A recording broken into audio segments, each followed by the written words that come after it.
क्या आप भी ऐसे वाक्यों में अटक जाते हैं? या उसने पूछा क्या दुकान खुली है?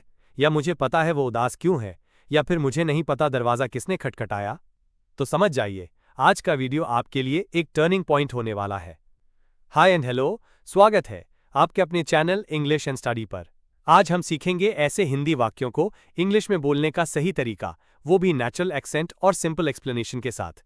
चाहे सवाल हो, क्या तुम्हें याद है हम कैसे मिले थे? या स्टेटमेंट हो, उसने कहा कि वो थकी हुई थी, अब आप बोलेंगे बिल्कुल कॉन्फिडेंट इंग्लिश में। तो चलिए, बिना देरी किए वीडियो की शुरुआत करते। उसने पूछा क्या दुकान खुली है? उसने कहा कि वो थकी हुई थी, मुझे पता है वो उदास क्यों है। सबसे पहले तो ऐसे वाक्यों का टेंस कैसे पता चलता है? तो ध्यान दो, यहां पर ऐसे वाक्यों का टेंस शुरू के वाक्य से ही पता चलेगा। जैसे उसने पूछा क्या दुकान खुली है, इस वाक्य में उसने पूछा, यहीं से इसका टेंस पता चलता है। तो ये पूरा वाक्य पास्ट टेंस का है, फिर चाहे पीछे का वाक्य प्रेजेंट टेंस का क्यों ना हो, कोई फर्क नहीं पड़ता। अब जब ऐसे वाक्य की इंग्लिश बनाएंगे तो पास्ट टेंस में ही बनेगी। जैसे उसने पूछा क्या दुकान खुली है, she asked if the shop was open. अब देखो यहां पर सेंटेंसेस के आखिरी में खुली है लिखा है, पर इंग्लिश में उसके लिए हमने वॉज ओपन लिखा है। मुझे पता है वो उदास क्यों है। ध्यान देंगे, ये वाक्य इंटेरोगेटिव सेंटेंस नहीं है, क्योंकि मुझे पता है यहां से ही पता चलेगा कि ये वाक्य इंटेरोगेटिव है या अफर्मेटिव। तो ये वाक्य अफर्मेटिव है, फिर चाहे आखिरी में क्यों क्यों ना हो। मुझे पता है वो उदास क्यों है, तो इसकी इंग्लिश होगी I know why she is sad. अब देखो यहां पर इसकी इंग्लिश कभी भी ऐसी नहीं बनेगी I know why is she said. अगर ऐसा बनाया तो ये वाक्य गलत हो जाएगा। ऐसे वाक्य में जब भी नेगेटिव बनाना हो, इंटेरोगेटिव बनाना, तो शुरू के वाक्य में ही बनाएंगे। उसने कहा कि वो थकी हुई थी। अब देखो यहां पर की के पहले वाला वाक्य और की के बाद वाला वाक्य दोनों पास्ट टेंस के ही है, तो इनकी तो सीधी इंग्लिश बन जाएगी। जैसे उसने कहा कि वो थकी हुई थी, तो इसकी इंग्लिश होगी she said that she was tired. अब देखते हैं आगे। अब सब वाक्य हम वर्ड टू वर्ड ही बना लेंगे। जैसे मैं जानता हूं कि वो ईमानदार है, टुकड़ों में समझिए। मैं जानता हूं तो आई नो की के लिए दैट लिखेंगे। वो ईमानदार है, ही इज ऑनेस्ट, तो पूरे वाक्य की इंग्लिश होगी I know that he is honest. ध्यान दो यहां पर दैट एक कंजंक्शन है जो दो हिस्सों को जोड़ता है। पहला, मैं जानता हूं, ये मुख्य वाक्य है, इससे ही वाक्य का टेंस पता चलता है। दूसरा, वो ईमानदार है, ये सहायक वाक्य है। नोट, इंग्लिश वाक्य में आप दैट को हटा भी सकते हैं, जैसे I know he is honest भी बना सकते हैं। तो देखते हैं नेक्स्ट। उसने कहा कि वो थकी हुई थी, यहां पर सीधी इंग्लिश बनाएंगे इसकी। उसने कहा तो शी सेड की के लिए दैट लिखेंगे। वो थकी हुई थी तो शी वाज टायर्ड, तो पूरे वाक्य की इंग्लिश होगी she said that she was tired. ध्यान दें, उसने कहा ये पास्ट टेंस है, तो पूरा इंग्लिश वाक्य पास्ट में ही बनेगा। उसने पूछा क्या वो मेरी मदद कर सकती है? उसने पूछा, ये पास्ट टेंस है, तो इंग्लिश होगी शी आस्क्ड क्या के लिए इफ लिखेंगे। वह मेरी मदद कर सकती है, शी कुड हेल्प मी, तो पूरे वाक्य की इंग्लिश होगी he asked if she could help me. ध्यान देंगे, इफ का इस्तेमाल तब होता है जब हम हां या ना का उत्तर चाहते हैं। अब यहां पर कैन के बजाय कुड का यूज किया है, क्योंकि उसने पूछा पास्ट टेंस में है।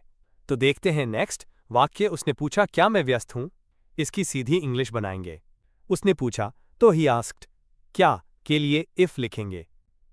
मैं व्यस्त हूं तो आई वॉज बिजी, क्योंकि ये वाक्य भी पास्ट टेंस का है, तो पूरे वाक्य की इंग्लिश होगी he asked if I was busy.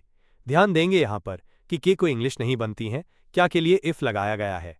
तो देखते हैं नेक्स्ट। उसने पूछा कि क्या मैं तैयार था या नहीं। उसने कहा तो शी आस्क्ड क्या के लिए वेदर लिखेंगे। मैं तैयार था तो आई वॉज रेडी, तो पूरे वाक्य की इंग्लिश होगी she asked whether I was ready और नॉट। ध्यान दे, जब हिंदी के वाक्य के आखिरी में या नहीं लिखा हुआ है, तो ऐसे वाक्यों में क्या कि इंग्लिश में वेदर का यूज होता है। यहां इंग्लिश सेंटेंसेस के अंत में और नॉट को चाहें तो जोड़ सकते हैं, लेकिन जरूरी नहीं। जैसे देखते हैं एक और वाक्य। मुझे बताओ कि तुम सहमत हो या नहीं। मुझे बताओ तो टेल मी क्या के लिए वेदर लिखेंगे। तुम सहमत हो या नहीं, तो यू अग्री और नॉट, तो पूरे वाक्य की इंग्लिश होगी tell me whether you agree और नॉट। ध्यान देंगे, वेदर का प्रयोग तब करते हैं जब सामने वाले को हा या ना का ऑप्शन देते हैं। इस प्रकार हम और भी कई ऐसे वाक्यों को इंग्लिश में बना सकते हैं। तो देखते हैं नेक्स्ट। हमें विश्वास नहीं हो रहा कि हमने क्या देखा, इसकी इंग्लिश बनाएंगे। हमें विश्वास नहीं हो रहा तो वी कांट बिलीव क्या के लिए व्हाट लिखेंगे। हमने देखा तो वी सॉ, तो पूरे वाक्य की इंग्लिश होगी we can't believe what we saw. एक और वाक्य देखते हैं। मुझे बताओ कि तुम क्या चाहते हो, इसकी इंग्लिश बनाते हैं मुझे बताओ टेल मी क्या के लिए what को लिखेंगे। तुम चाहते हो तो you want, तो पूरे वाक्य की इंग्लिश होगी tell me what you want। if का मतलब भी क्या, whether का मतलब भी क्या, what का मतलब भी क्या। चलो इनका कंफ्यूजन दूर करते हैं। if का यूज तब किया जाता है जब सामने वाला उत्तर हाँ या ना में दे। whether का यूज तब किया जाता है जब हिंदी की वाक्य में अंत में या नहीं लिखा हो। what का यूज सीधा क्या के लिए ही किया जाता है। इस प्रकार हम और भी कई ऐसे वाक्यों को इंग्लिश में बना सकते हैं। तो देखते हैं नेक्स्ट। उसे आश्चर्य हुआ कि किसने उसे कॉल किया था। पहले तो कौन और किसने की इंग्लिश हु होता है। अब बनाते इस वाक्य की इंग्लिश जैसे। उसे आश्चर्य हुआ तो शी वंडर्ड किसने उसे कॉल किया था, हु हैड कॉल्ड हर। तो पूरे वाक्य की इंग्लिश होगी she wandered who had called her. एक और वाक्य देखते हैं। मुझे नहीं पता कि दरवाजा किसने खटखटाया। इसकी इंग्लिश बनाएंगे मुझे नहीं पता, तो आई डोंट नो।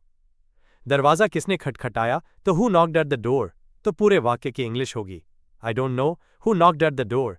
इस प्रकार हम और भी कई ऐसे वाक्यों को इंग्लिश में बना सकते हैं। तो देखते हैं नेक्स्ट। मुझे पता है वो उदास क्यों है। पहले तो क्यों की इंग्लिश वाई होती है, तो बनाते हैं इसकी इंग्लिश पहले टुकड़ों में मुझे पता है तो आई नो। वो क्यों उदास है, वाई ही इज सैड, तो पूरे वाक्य की इंग्लिश होगी I know why he is sad. ध्यान दो यहां पर मुझे पता है वो उदास क्यों है। इस वाक्य में वो उदास क्यों है कि English why is he sad ऐसी कभी भी नहीं बनेगी। अगर ऐसा बनाया तो पूरा सेंटेंस गलत हो जाएगा। देखते हैं अगला वाक्य। उसने पूछा मैं थका हुआ क्यों हूं। बनाते हैं पहले इसको टुकड़ों में।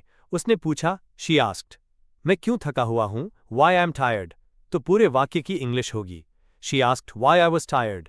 अब इस वाक्य में ध्यान देंगे वाई आई एम टायर्ड ऐसा इनफॉर्मल इंग्लिश में बनाएंगे, जबकि why I was tired formal English में बनाएंगे। इस प्रकार हम और भी कई ऐसे वाक्यों को इंग्लिश में बना सकते हैं। तो देखते हैं नेक्स्ट। मुझे नहीं पता वो कहाँ रहती है। सबसे पहले तो कहाँ की इंग्लिश वह होता है। अब बनाते हैं इसकी इंग्लिश टुकड़ों में जैसे।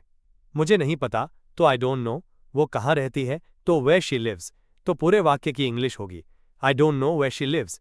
देखते हैं एक और वाक्य जैसे। उसने पूछा मैं कहाँ जा रहा था, तो देखते हैं इसकी इंग्लिश जैसे उसने पूछा तो ही आस्क्ड।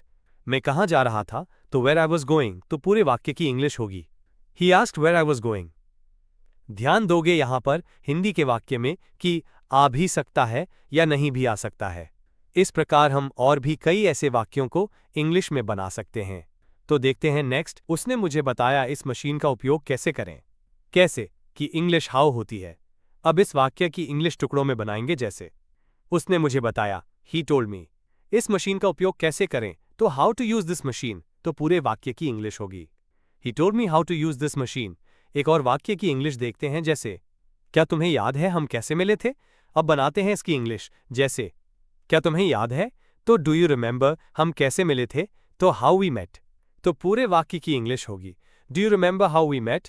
देखो इस वाक्य के आखिरी में क्वेश्चन मार्क क्यों आया, क्योंकि वाक्य की शुरुआत ही डू से हुई है, इसीलिए क्वेश्चन मार्क आया है क्योंकि ये इंटेरोगेटिव सेंटेंस है। इस प्रकार हम और भी ऐसे वाक्यों की इंग्लिश बना सकते हैं। मुझे पता है राम कहाँ है, इसकी इंग्लिश कमेंट बॉक्स में बनाकर बताओ। दैट के ऑल स्पोकन न्यूज़ की वीडियो लिंक इस वीडियो की डिस्क्रिप्शन बॉक्स में है। ये वीडियो खत्म होने के बाद दैट का वीडियो जरूर देखना, बहुत ही इंप्रेसिव वीडियो की क्लास है। अब क्लास यहीं समाप्त होती है। यदि इस क्लास में आपको कोई कंफ्यूजन हो या मन में कोई क्वेश्चन हो तो कमेंट बॉक्स में कमेंट करें। Please like, subscribe and share.